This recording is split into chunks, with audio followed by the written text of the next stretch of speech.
My affair has turned my husband into a robot. My husband and I have been married for 9 years.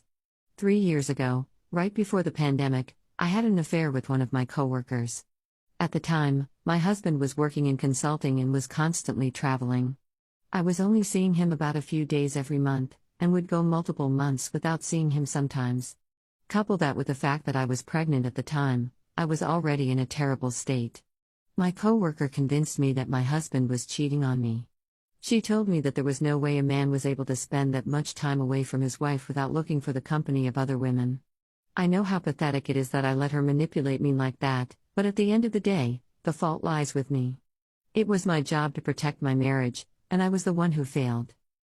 Our daughter was born in early 2020, so I took maternity leave, which means I wasn't seeing my coworker very often anymore. We would still text, but we were drifting apart.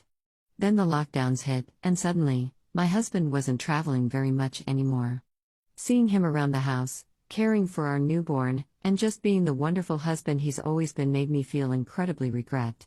I broke down and admitted everything to him.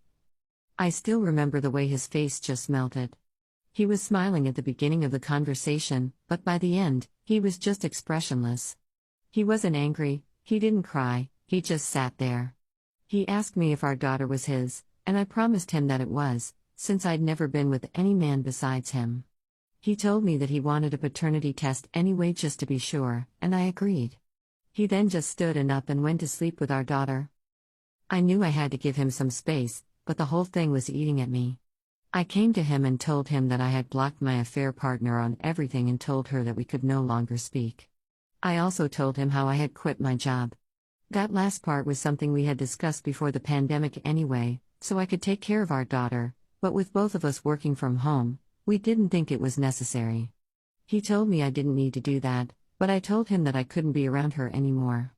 I asked him what I had to do to make our marriage work, and he said that the marriage was working just fine. He wasn't planning on divorcing me, he wasn't planning on leaving me, and that we were fine. He said that he liked having me around, that I was the only person he'd ever been in love with, that we worked well together, and that he couldn't really raise our daughter on his own anyway. I have to say, I felt pretty over the moon about that, but I also knew that I couldn't let him think I was taking advantage of his forgiveness. I threw myself into being the best wife and mother I could be. I really think I started doting on him, and honestly, I realized that I wasn't treating him nearly as well as he deserved to have been treated. I cooked for him, I tried to look good for him, and I tried to be more affectionate. But that's when I noticed how different he was. He would only sleep with our daughter, never with me. He used to say he couldn't fall asleep without me, to the point